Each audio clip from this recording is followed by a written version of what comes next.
What's up, Grovelanders? We're back with our next adventure. 5 days in New England. Our first stop, Boston, Massachusetts. Harbor behind us.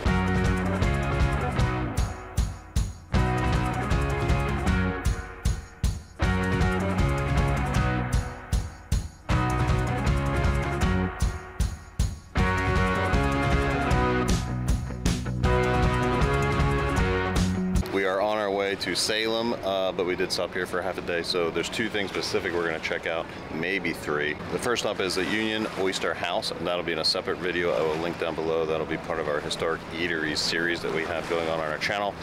Second stop is Boston Tea Party and Ships Museum, so I'm excited for both of those. I'm into history, she is not. She will probably blank out during the museum tour, but we're gonna go first eat some oysters, and I'm actually hungry. And then maybe if I'm good and I don't blink out, we could go to the aquarium. Yes, if there's time, we will go to the aquarium as our third stop, but we have to see what time it is. What's this thing called, a schooner? I have no idea. I'll just call it a schooner. Some kind of sailboat. We parked in the harbor parking garage right in front of us there. It's kind of like right in the middle of the 2 things we're doing, so I think it's 10-minute walk either way to our destinations. We're walking to the Oyster House, and we came across in the center of the city, there's a splash pad there for kids, and it looks like a little type of flea market. I wonder if this is every weekend. We know nothing about Boston. And all the booths continue across the street here as well. Looks like you can do Segway tours in Boston too. Look at that. Huh. And down here, it looks like a town center. Quincy Market. Around that old concrete building, it's all vendors, shops. Maybe we'll walk through there when we're done eating. So we're walking behind this big market building, which on the other side is the big town square with the vendors and stuff. And there's this old door, electric service, Mechanics Foundry, Boston. I'm gonna have to look up what this building was.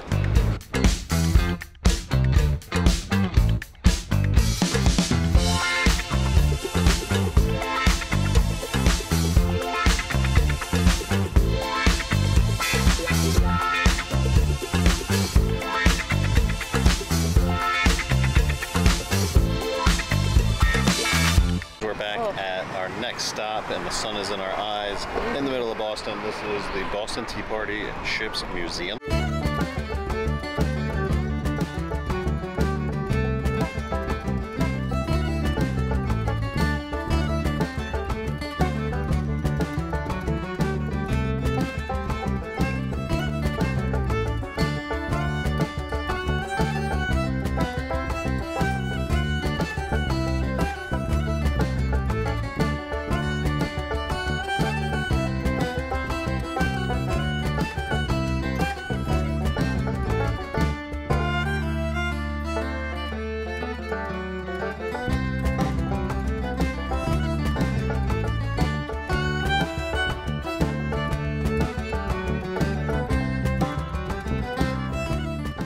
Can record some of the things in here, but not all.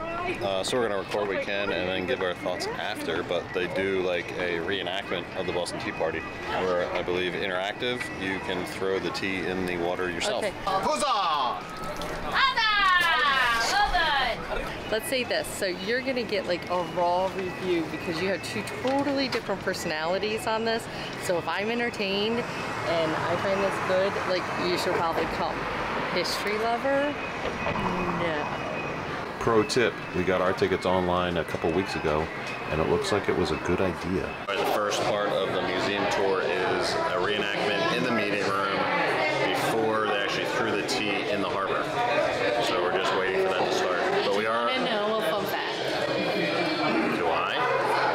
I'll let you know after. I was gonna tell you now. I know, tell me now and I'll let you know if I wanted to know. I'm gonna tell you a secret, and I'm gonna look quite stupid, but I'm okay with it. I have no idea what this was. Well, then... I remember, like, we talked about it. In school? Or I talked about it? No, I think we talked about it.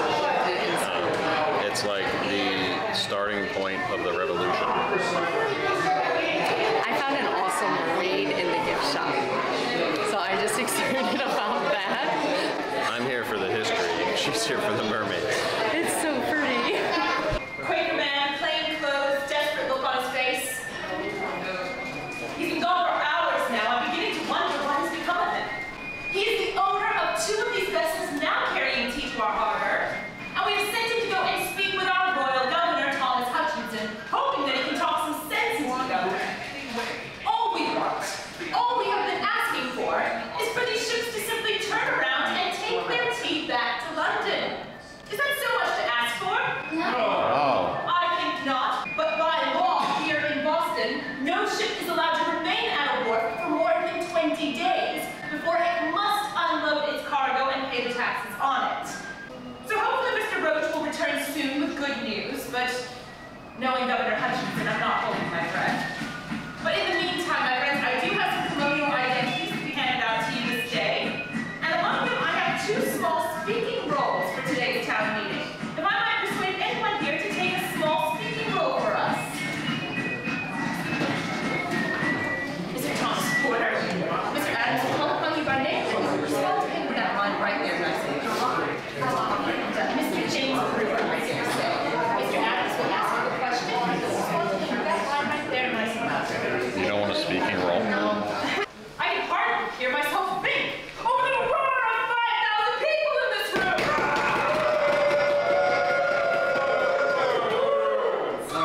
Knowing how things can get at a Boston town meeting like this, I say it is only prudent that we begin these proceedings with a few words of safety. The handrails when boarding ships and using gangways. Who are you? You are a dude. Larger ships. I don't want to be a laborer. You live in Connecticut. But my friends, though it has been 8 long years of protest and boycott, will we grow weary of defending our English liberties? No! I agree.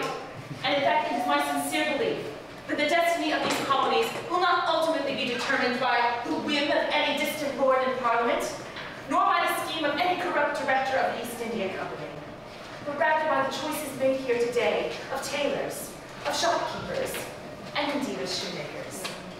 But that is why it is so vital that you make your voices heard in this town meeting here today.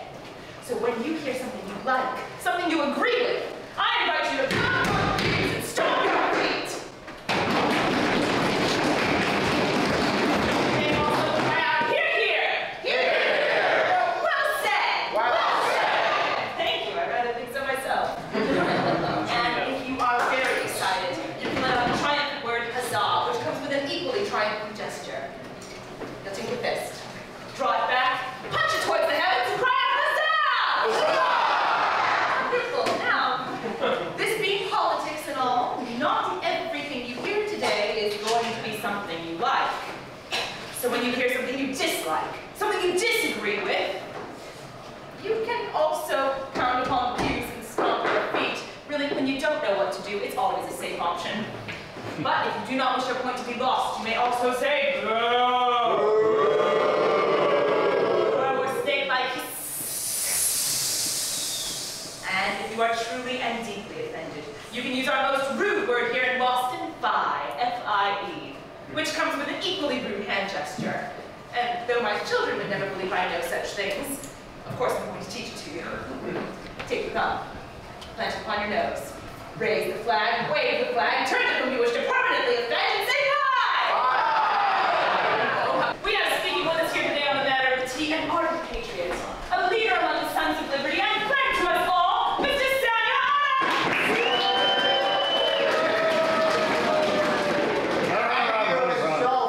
Introduction, my friends. Goodness, I wish we were gathered here today under kinder circumstances, but nonetheless, we are here to discuss yet another crisis forced upon us by Parliament, supposedly on the behalf of our monarch, King George III.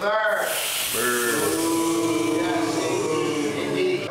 Now, Mr. Roach has left several hours ago. We anxiously await his return and cling to the hope that the governor may still listen to reason. For if that cargo is landed, my friends, it is you and all the rest of Boston who will be forced to pay this unjust tax on tea. And this is hardly the first time Parliament has forced taxes upon us without our consent. It was only 8 short years ago in 1765 when Lord Grenville saw fit to tax not just our letters, not just our newspapers, but all of our printed documents under the Stamp Act. Even our marriage licenses and death certificates, many were outraged by the Stamp Act. Many took to the streets in anger, and I know I'm not the only one to be outspoken on the issue. Mr. Thomas Porter, sir, where are you? Oh, yes, Mr. Porter, I didn't recognize you in that new coat. Thomas, you've always been so outspoken on the issue of taxation. What say you on the Stamp Act? Hardly know they taxed up paper and ink. They even taxed up playing cards and dice. Indeed. We were told that these taxes were meant to repay our debts from the French and Indian War. A debt that has already been repaid at the very least 1,000 times over. For was it not our fathers, our brothers, many of us that fought alongside the King's army in that conflict? If there ever was a debt to be paid, my friends, I say that we've done so at the expense of blood. In good New England blood. Lest we forget the 5 innocent Bostonians gunned down on King Street in March of 1770, massacred at the very hands of the British regulars sent to protect these streets. And a very fine job they seem to have done of that. Thanks to the help of my cousin, John Adams, we were able to give those men a fair trial, and the entire responsible 29th Regiment was soon recalled thereafter. But, my friends, the recall of just one regiment is not nearly enough. Once the Stamp Act was finally repealed at the behest of our king, those greedy ministers in Parliament next saw fit to peach our pewter candlesticks, our lead, our glass, our paint, our tea, all taxed, no less by a man who we thought was our ally in Parliament. Oh, how wrong we were about the good name of Lord Charles Townshend. Oh, Mr. Brewer, I don't mean to air your business publicly, but I heard you were looking to replace your windows in these cold winter months. With this new tax on glass, how did you manage to pay for them, sir? I did not pay for them. I was forced to choose between my new windows and putting food in my family's belly. Oh, shame on Parliament. I'm so sorry, Mr. Brewer, not the choice a father should ever have to make. Certainly not such a young father as yourself. It's only been in response to outrages such as these that the merchants of Boston have banded together. Taxation without representation is tyranny. And the time for petition, the time for compromise, my friends, is over. Huzzah! Mr. Roach's 5-minute term. The governor's word is in. Good heavens, thank you, madam. My friends, this is the word we've been waiting for.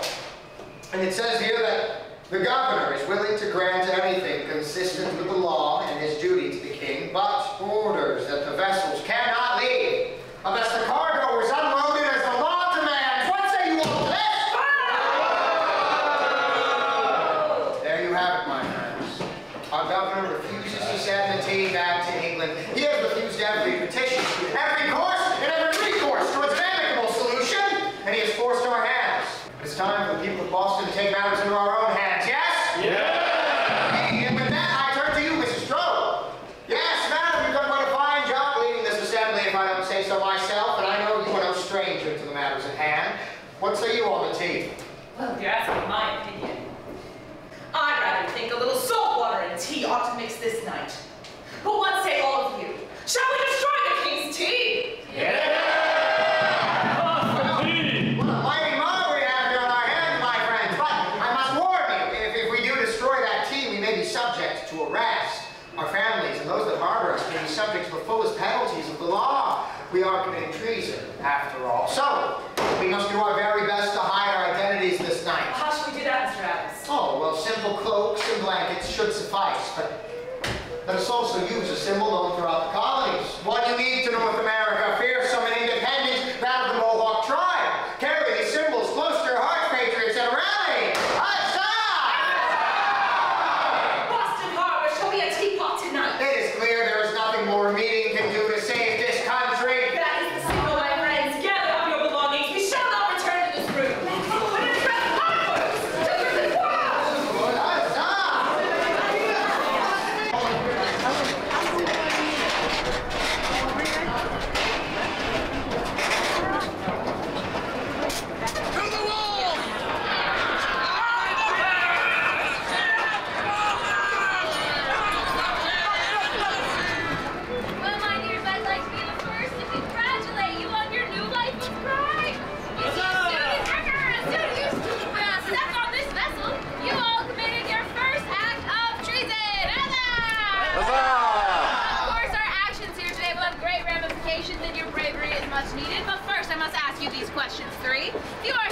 destroy the king's tea, say aye. Aye. If you are here to cast off the yoke of parliamentary tyranny, say aye. Aye. If you are here to be caught and arrested for treason, say aye.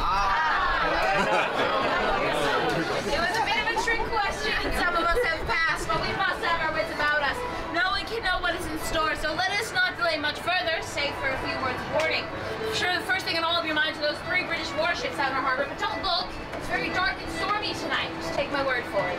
That's the captain, the actor, and the kingfisher, and combined they have 100 cannon that could easily level this wharf if they so chose. But I believe we should be all right, as they are here with orders to fire upon any vessel trying to leave the harbor with the tea. From what I understand, we're not taking the tea out of Boston Harbor, putting it right back into Boston Harbor. So that takes care of the Navy. We are here for one thing and one thing only, and that is what? Tea. Yes, tea. Does anyone see any tea on board? Yes, we have some right over here, some in the aft part of the vessel. Lucky for us, they made it very easy for us to know what is ours to destroy tonight, as it's the only cargo wrapped in white canvas and marked with the United East India Company's merchant's mark. The VUC is a Latinized style U. These chests come in 3 different sizes, ranging from 100 pounds to 400 pounds. Cut through a thin soldered lead foil lining there to keep out any bugs and water during your journeys, for what is safer for your food and drink than lead, my friends? Then once you get past that, you'll take your hat or your shoes or the back of your hatchets and crack at the tea, for it is so densely packed you can't just tip it into Boston Harbor. After 3.5 hours, we're going to unload 92,616 pounds of tea into Boston Harbor. It's about 10,000 pounds sterling my time, $1.5 million worth of tea yours. So we very much have a lot of work to do. So before we rise back above decks, I say we go give a mighty fye to the loyalist captain and co-owner of this vessel, James Bruce, who stays with us here during our entire destruction tonight. So some quick directions. My boarding captain leader, can you raise your hand? My dear, we're gonna follow your lead. You're gonna make your way into the aft cabin here. Stay to the right, wrap around that mast, and make your way back on out. Everyone on the port side is gonna follow suit. Everyone on the starboard side is first gonna make an about-face turn, go down to the forecastle, wrap around, and if we do this correctly, we'll avoid our greatest tragedy here in Boston, which is our traffic.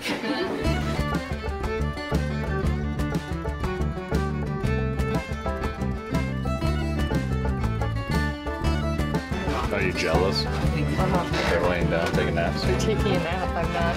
Yes, I'm jealous. Oh, you're fine.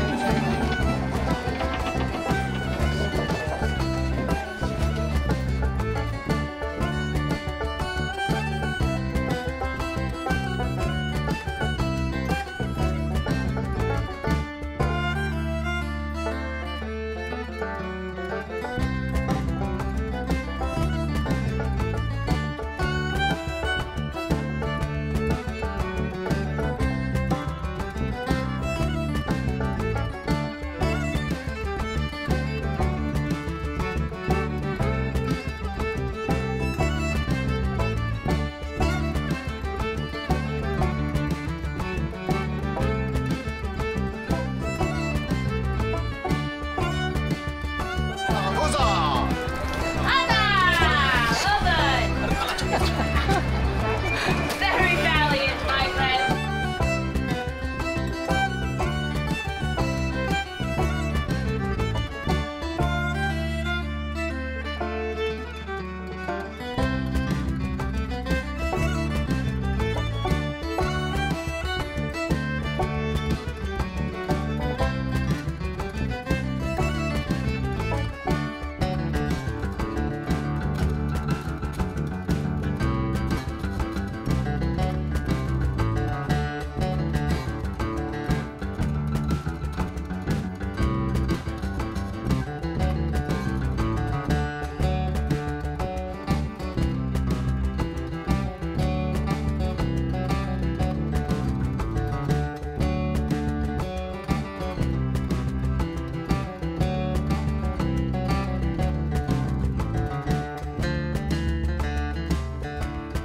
There's tea in the Tea Party Museum gift shop. Imagine that.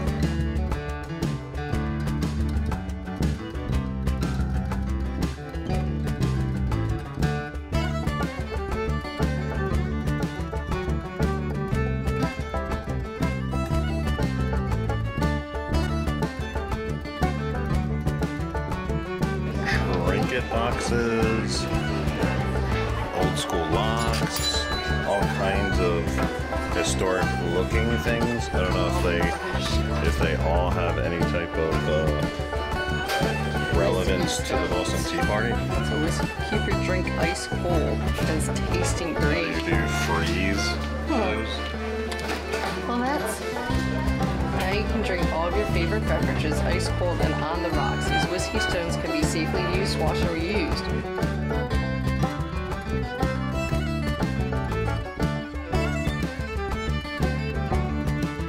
On the Christmas section, yeah, I like the wood ones because of the color in them. Look at the detail into that.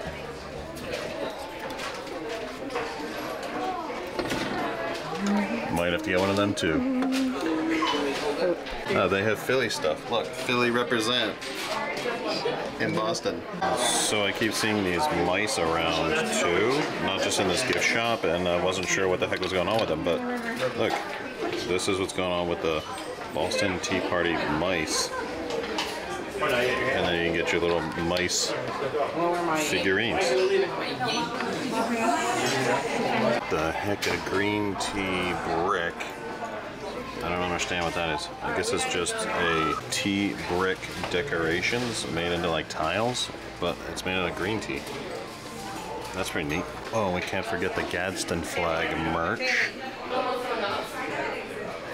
Alright, we just finished the museum tour. I liked it a lot. Okay. What's your thoughts, non-history buff? Non-history buff review of whatever that thing was. It actually wasn't horrible. And I can tell you why, because it was interactive. It kept you moving, so you went from one space to the next. So I like that they kept you moving. I like that it was interactive. So if I had to learn about the Boston Tea Party, which I just did, I'm not sure if I followed the whole thing, but I learned more than I came in knowing. That's the way I would do it. And got my mermaids. The first half you can record, so we didn't record the last half. I like that you walked around.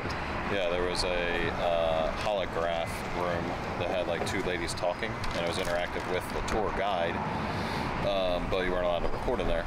And they were just discussing like the perspective of the residents, like one who was a loyalist to the rebels and one who was a loyalist to the English king. So it was neat seeing the two perspectives in the conversation. And then the paintings? No, the holograph. And then where the wharf was, probably don't even remember it anymore. The next room was where the paintings were, where the original, the Robinson tea box. Girl. So the original, the only known tea box that was from the Boston Tea Party that's still intact is in this museum. So they have an area where it just explains the history of that very briefly, and you actually see the tea box. You know, it rotates so you can see it. And then tuned out during that one.